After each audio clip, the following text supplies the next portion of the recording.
રાજ્યમાં ભેળસેળિયાઓનો રાફડો ફાટી નીકળ્યો છે। પોરબંદરમાં નકલી દૂધ બનાવવાનું કારસ્તાન ઝડપાયું। કુતિયાણા તાલુકાના ટીમ્બીનેસ ગામે એલસીબીએ દરોડો પાડ્યો। અહીંયા 30 લીટર શંકાસ્પદ ભેળસેળયુક્ત દૂધ જપ્ત કરાયું છે।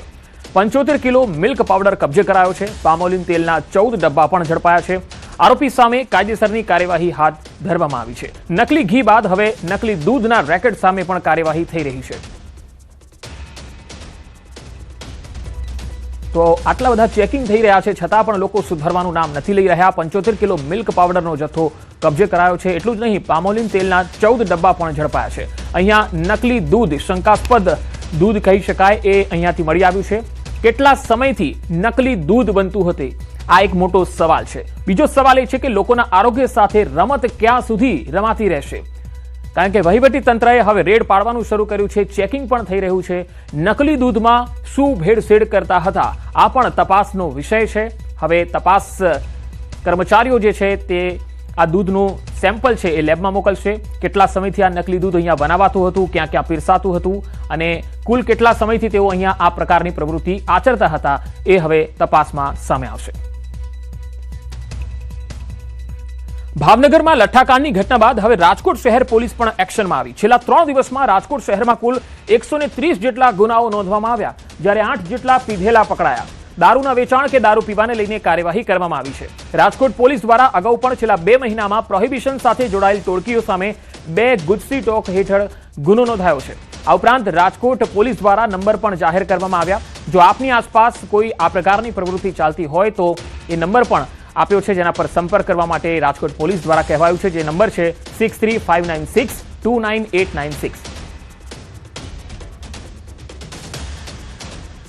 તમામ પોલીસ સ્ટેશનના જે ડી સ્ટાફ છે, એમનો ચોકી સ્ટાફ છે, ફિલ્ડ સ્ટાફ છે, એમને તમામ ઝોનની એલસીબીઝને અને પીસીબી અને ડીસીબી ટીમોને સૂચના આપવામાં આવેલ હતી કે મેક્સિમમ જે જૂના લિસ્ટેડ બુટલેગર્સ છે અને જ્યાં જ્યાં ઇન્ફોર્મેશન મળે કે ક્યાં દારૂ વેચાઈ રહ્યો છે તો ત્યાં રેડ કરીને કડકમાં કડક પગલાં લેવા માટે સૂચના કરવામાં આવેલ હતી।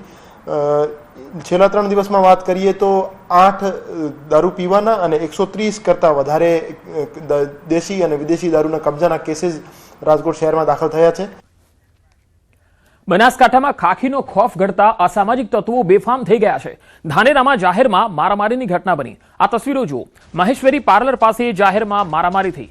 માત્ર સામાન્ય બોલાચાલી થઈ અને ત્યાર પછી તો પથ્થરમારો થવા લાગ્યો। સમગ્ર ઘટનાનો વિડીયો સોશિયલ મીડિયામાં વાયરલ થઈ રહ્યો છે। અહીંયા તસવીર પરથી સ્પષ્ટ થાય છે કે અસામાજિક તત્વો કેટલી હદે બેફામ બની ગયા છે। નાની વાતોમાં ઉશ્કેરાઈને પથ્થરમારો કરવા લાગી જાય છે, હથિયારો લઈને આવી જાય છે।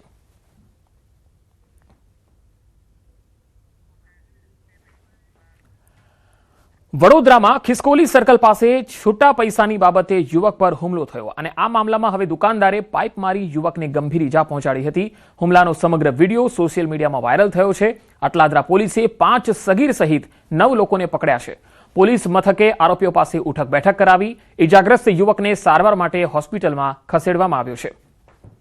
તો બે અલગ અલગ તસવીરોમાં તમે જોઈ શકો છો। પહેલી તસવીર જે બનાવ બન્યો હતો એ બનાવ છે। બીજી તસવીરમાં આપ જે ગુનેગારો છે એ ઉઠક બેઠક કરતા દેખાઈ રહ્યા છે। છૂટા પૈસાની બાબતમાં હુમલો કરનારા પકડાયા છે।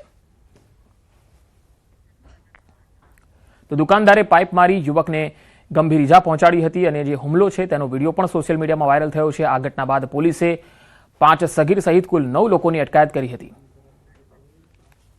જૂનાગઢના ઝાંઝરડા રોડ પર એપાર્ટમેન્ટનું દબાણ દૂર કરાતા બબાલ મચી ગઈ। ભક્તિદ્વાર એપાર્ટમેન્ટ પાસે કરેલ દબાણ દૂર કરવા માટે અરજી કરાઈ હતી। અરજીના આધારે મહાનગરપાલિકા દબાણ શાખાની ટીમ સ્થળ પર પહોંચી દબાણ દૂર કરવાની કામગીરી કરાતા અરજદાર અને સ્થાનિક રહીશ વચ્ચે બબાલ મચી ગઈ। અરજદારને ગાળો ભાંડી અને ધમકી આપી ધોકા લઈને સ્થાનિક રહીશે અરજદારને ધમકાવ્યો હતો। આ ઘટનાને પગલે પોલીસ દોડી આવી। પોલીસે સ્થળ પર જઈ અને મામલાને થાળે પાડ્યો। આ ઘટનાનો વિડીયો પણ સોશિયલ મીડિયામાં વાયરલ થઈ રહ્યો છે।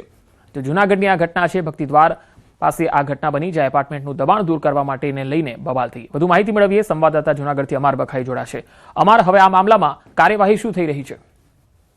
પંકજ, ચોક્કસ કે 1 થી 1.5 મહિના પહેલા જે અરજદાર છે ઝાંઝડા વિસ્તારમાં રહે છે ભક્તિદ્વાર એપાર્ટમેન્ટની સામે તેણે અરજી કરી હતી 311 જે હેલ્પલાઇન છે એપ્લિકેશન મહાનગરપાલિકાની, તેમાં કે જે એપાર્ટમેન્ટ છે તેમના દ્વારા દબાણ કરાયું છે. બંને વચ્ચે સમાધાન ન થતા અંતે કમિશનર દ્વારા દબાણ દૂર કરવાની સૂચના આપી અને દબાણ શાખાના અધિકારી અને કર્મચારીઓની ટીમ આજે બપોરના સમયે ત્યાં પહોંચી હતી દબાણ દૂર કરવા માટે.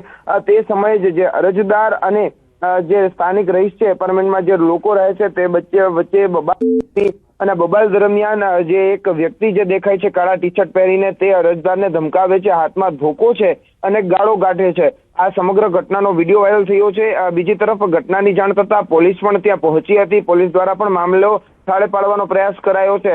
બીજી તરફ અરજદારે હજુ સુધી કોઈ પણ લેખિત કે મૌખિક પોલીસ ફરિયાદ નોંધાવી નથી, એટલે કે હજુ સુધી આ મામલો પોલીસ સ્ટેશન સુધી પહોંચ્યો નથી. પરંતુ જે દબાણો દૂર કરવા ગયા ને ત્યારે સ્થાનિક રહીશો દ્વારા જે અરજદારને દબાવવાના જે પ્રયાસ કર્યા છે તે ઘટના હાલ જે મોબાઈલ કેમેરામાં કેદ થઈ છે અને વિડીયો વાયરલ થઈ રહ્યો છે. બીજી તરફ મહાનગરપાલિકા દબાણ શાખા દ્વારા જે કામગીરી કરવાની હતી તે કામગીરી દબાણ હટાવની પૂર્ણ કરાઈ છે. જી અમારો આભાર માહિતી આપવા માટે. લાંબા વિરામ બાદ વલસાડ જિલ્લામાં વરસાદી માહોલ બરાબર જામ્યો છે. વલસાડ શહેર અને આસપાસના વિસ્તારોમાં વરસાદ શરૂ થઈ ગયો. વાપી, ભીલાડ અને સરીગામમાં પણ વરસાદ થયો. વરસાદ પડતા વાતાવરણમાં ઠંડક ફેલાઈ હતી. લોકોએ ઉકળાટ અને ગરમીથી રાહત મેળવી. વલસાડના આઝાદ ચોક, તિથલ રોડ, હાલાર રોડ, ભાગડાવાડા, નાનકવાડા સહિતના વિસ્તારોમાં વરસાદ અહીંયા થયો છે. વરસાદ વરસતા ખેડૂતોમાં પણ ખુશીનો માહોલ છે. આ તરફ સૌરાષ્ટ્રમાં વરસાદ ખેંચાવાથી ખેડૂતોની ચિંતા વધી છે. પાક બચાવવા માટે ધોરાજી ઉપલેટાના પૂર્વ ધારાસભ્ય લલિત વસોયાએ મુખ્યમંત્રી ભૂપેન્દ્ર પટેલને પત્ર લખ્યો છે.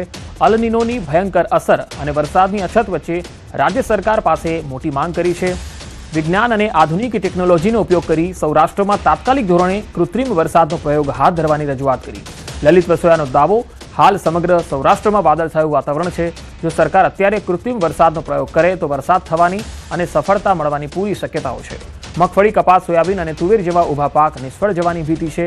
જે ખેડૂતો પાસે કૂવા કે બોરની સગવડ નથી તેમના પાકને બચાવવા સરકારે તાત્કાલિક નિર્ણય લેવો જોઈએ તેવી પણ તેમણે ઉગ્ર માંગ કરી છે.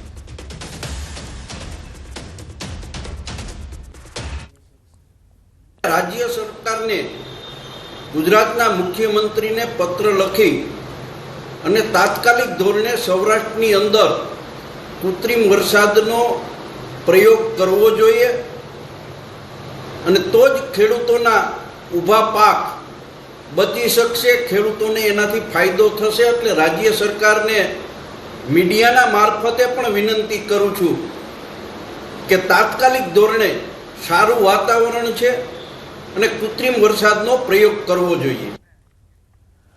સુરતના કામરેજમાં સુગરની વ્યવસ્થાપક સમિતિની ચૂંટણીની મતગણતરી પૂરી થવાના આરે છે. ઓલપાડ ઝોન પરથી દિનેશભાઈ રમણભાઈ પટેલની સહકાર પેનલમાંથી જીત થઈ છે. જોખા ઝોનમાંથી હેમંતભાઈ પટેલની સહકાર પેનલમાંથી વિજેતા થયા. કઠોર ઝોનમાંથી અપક્ષ ઉમેદવાર ઘનશ્યામસિંહ ચાવડાની જીત થઈ. સાંધિયેર ઝોનમાંથી અપક્ષ ઉમેદવાર વિરલભાઈ બળવંતભાઈ પટેલની જીત થઈ છે. કામરેજ ઝોનમાંથી દિગ્ગજ સહકારી નેતા અશ્વિન પટેલની જીત થઈ છે. અને ડંકાની ચોટ પર કહું છું રિઝલ્ટ પછી કે ગણદેવી કરતા આવતા વર્ષે ભાવ વધારે પાડવાનો છું.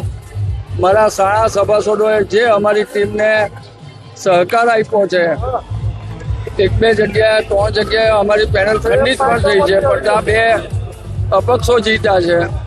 એટલે અને ત્રીજા મારા સમર્થનથી મારા મિત્ર જીત્યા છે, એટલે મને કોઈ ચિંતા નથી. હું અશ્વિનભાઈને પૂરો વિશ્વાસ કરું છું.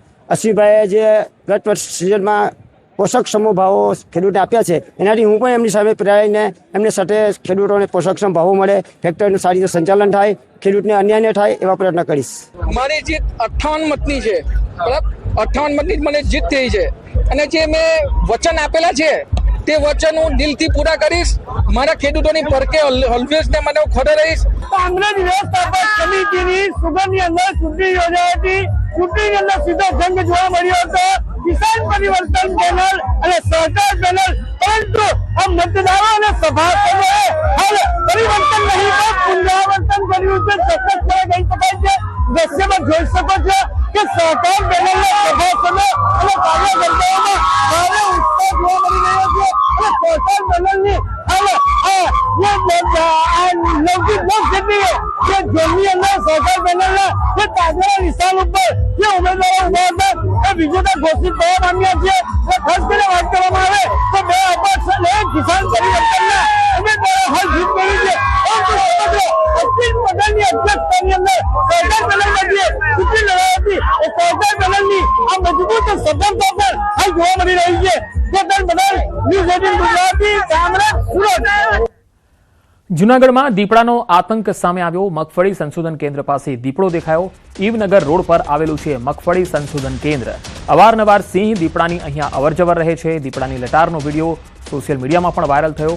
દીપડાની લટારથી ભયનો માહોલ પેદા થયો છે. આ તસવીરમાં તમે જોઈ શકો છો દીપડાની લટારનો આ વિડીયો છે જે ખૂબ જ વાયરલ થઈ રહ્યો છે. જૂનાગઢમાં અવારનવાર અહીંયા દીપડા દેખાતા રહે છે જેથી સ્થાનિક લોકોમાં ભય પેસી ગયો છે.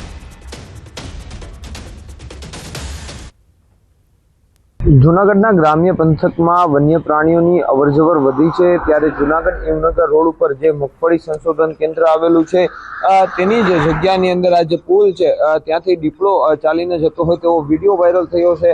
અવારનવાર આ વિસ્તારની અંદર સિંહ અને દીપડાની અવરજવર રહેતી હોય છે. જ્યારે મગફળી સંશોધન કેન્દ્ર છે તેની આ જે પુલ દેખાઈ રહ્યું છે તે પુલ પાસેથી આ પતરા તરફ છે તે દીપડો આવી રહ્યો હોવાનો જે વિડીયો વાયરલ થયો છે, જેને લઈને અહીં જે અવરજવર કરતા લોકોમાં પણ ફફડાટ ફેલાયો છે. અને બીજી તરફ આ દીપડાને પકડી લેવા અને ખાસ કરીને દીપડાને જંગલ તરફ છોડી દેવાની માંગ છે તે ઉઠી રહી છે. આ જે દીપડાની અવરજવર છે તે અહીંથી કૃષિ યુનિવર્સિટીની જગ્યામાંથી પછી તે રહેણાંક વિસ્તાર તરફ પણ જતો હોય છે. ત્યારે હાલ આ વિડીયો સોશિયલ મીડિયામાં દીપડાનો વાયરલ થયો છે અને તેની સામે જે તે દીપડાને પકડવામાં આવે તેવી પણ માંગ છે તે ઉઠી રહી છે. અમાર બકાઈ ન્યૂઝ 18 ગુજરાતી, જૂનાગઢ.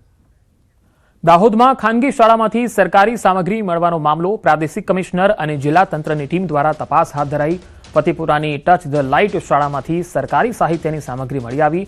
કઈ સરકારી શાળામાંથી કીટ ખાનગી શાળામાં લેવામાં આવી હતી એ અંગે તપાસ ચાલી રહી છે.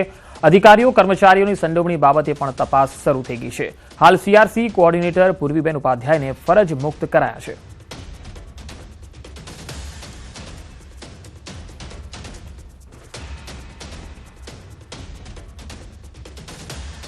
આગળ વધુ સમાચારો પર નજર કરીશું. હાલ રોકાઈશું એક વિરામ માટે.